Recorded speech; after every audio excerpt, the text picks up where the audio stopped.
안녕하세요. 경제를 아주 쉽게 설명해주는 쉬운 경제학입니다. 운동복이 어떻게 세상을 바꿀 수 있을까요? 솔직히 조금 과장처럼 들리실 수도 있습니다. 그냥 운동할 때 입는 옷 아닌가요? 헬스장 갈 때, 요가할 때 잠깐 입는 기능성 의류 정도로 생각하셨을 겁니다. 그런데 만약 그 운동복이 사람들의 소비 습관을 바꾸고 패션의 경계를 허물고 주식시장에서 글로벌 기업으로 평가받는 회사를 만들었다면 어떠실까요? 오늘의 주인공은 바로 그런 브랜드입니다.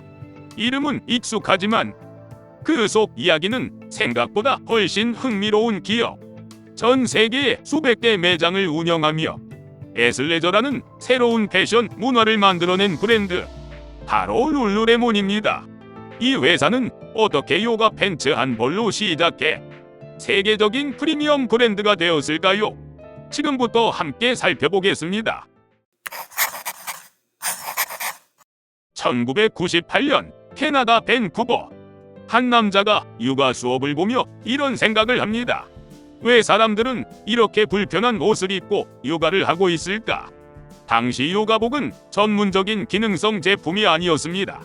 면 소재가 대부분이었고 땀을 흡수하거나 움직임을 완벽히 따라주는 디자인도 부족했습니다. 그는 여기에서 기회를 발견합니다. 기능성과 디자인을 동시에 잡을 수는 없을까? 그렇게 탄생한 것이 룰루레몬의 상징이 된 요가 레깅스였습니다. 이 제품은 단순한 운동복이 아니었습니다. 몸의 움직임을 방해하지 않으면서도 핏과 실루엣을 살리는 디자인. 그 작은 차이가 소비자들의 반응을 바꾸기 시작했습니다. 그런데 그 한 벌의 팬츠가 어떻게 글로벌 브랜드로 이어질 수 있었을까요? 룰루레몬의 첫 매장은 그저 옷을 파는 공간이 아니었습니다. 매장 안에서 요가 수업이 열렸고 지역 강사들과 협업이 이루어졌으며 고객과 브랜드가 직접 소통하는 구도였습니다. 이건 단순한 판매 전략이 아니었습니다. 브랜드를 중심으로 사람들이 모이고 운동이라는 공통 관심사를 공유하는 커뮤니티를 만든 것이죠. 광고를 대대적으로 하기보다 직접 체험하게 만들고 브랜드의 가치를 공유하게 만드는 방식. 이 전략은 강력했습니다. 고객은 소비자가 아니라 브랜드의 지지자가 되었기 때문입니다. 하지만 이런 방식이 어떻게 글로벌 확장까지 이어질 수 있었을까요? 2007년 룰루레몬은 나스닥에 상장합니다. 이제 작은 요가 브랜드가 아니라 투자자들이 주목하는 글로벌 기업이 된 것입니다. 상장 이후 룰루레몬은 요가복에만 머물지 않았습니다. 러닝, 트레이닝, 남성 라인, 일상복까지 제품군을 확장하기 시작했습니다. 그리고 여기서 중요한 변화가 일어납니다. 운동복이 운동할 때만 입는 옷이 아니라 일상복이 되기 시작한 겁니다. 바로 애슬레저라는 트렌드입니다. 운동과 일상의 경계를 허문 스타일. 룰루레몬은 이 시장을 가장 먼저 그리고 가장 강하게 선점했습니다. 하지만 빠른 성장에는 늘 그림자도 함께 따라옵니다. 룰루레몬 제품은 결코 저렴하지 않습니다. 레깅스 한 벌에 10만 원이 훌쩍 넘는 경우도 있습니다. 그럼에도 불구하고 왜 사람들은 이 브랜드를 선택할까요? 단순한 기능성 때문만은 아닙니다. 룰루레몬은 라이프 스타일을 판매합니다. 건강한 삶, 자기관리, 운동하는 나 자신에 대한 자부심. 이 브랜드를 입는다는 것은 그 가치에 동참한다는 의미가 됩니다. 이 전략은 높은 마진과 강한 브랜드 충성도로 이어졌습니다. 하지만 프리미엄 전략은 동시에 부담과 비판도 동반합니다. 성장하는 기업의 논란은 피할 수 없습니다. 제품 품질 이슈, 투명 레깅스 논란, 경영진 발언 문제 등 여러 차례 위기를 겪었습니다. 일부 소비자는 실망했고 주가도 흔들렸습니다. 그럼에도 룰루레몬은 무너지지 않았습니다. 왜일까요? 브랜드에 대한 충성도와 커뮤니티 기반이 여전히 단단했기 때문입니다. 위기를 겪으며 기업은 더 단단해졌습니다. 그렇다면 이제 이 회사의 다음 단계는 무엇일까요? 룰루레몬은 단순한 의류 회사에 머물지 않으려 합니다. 홈 트레이닝 기기 미러를 인수하며 디지털 피트니스 시장에 진출했고 운동 콘텐츠와 플랫폼 확장을 시도했습니다.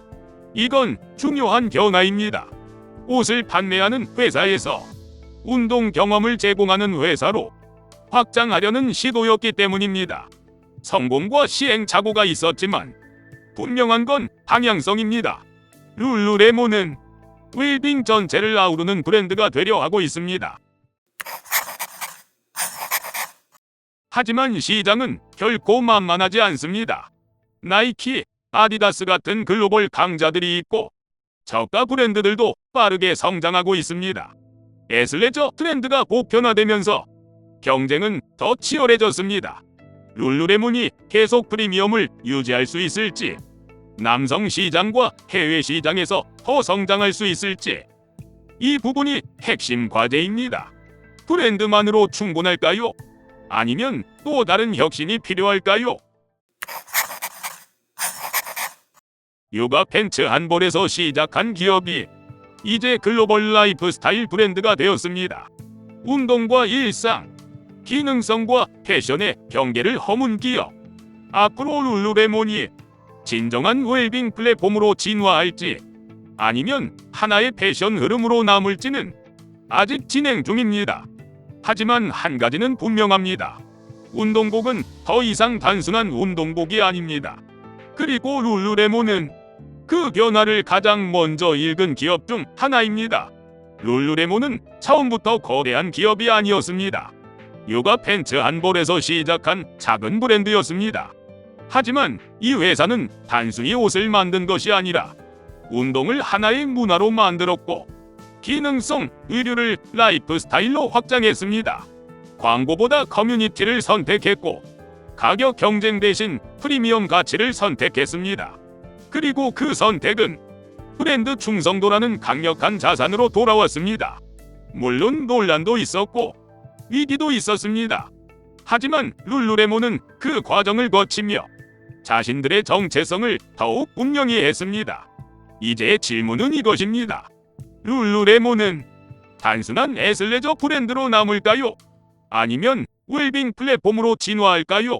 운동복 하나가 사람들의 소비 방식과 일상을 바꿔놓은 것처럼 다음 변화도 이미 조용히 시작되고 있는지도 모릅니다. 여러분은 룰루레몬을 단순한 운동복 브랜드로 보시나요? 아니면 하나의 문화로 보시나요? 이 기업의 다음 장면은 아직 진행 중입니다. 오늘 내용이 마음에 드셨다면 좋아요와 구독 부탁드리고 더 알고 싶은 기업이 있다면 댓글 부탁드립니다. 감사합니다.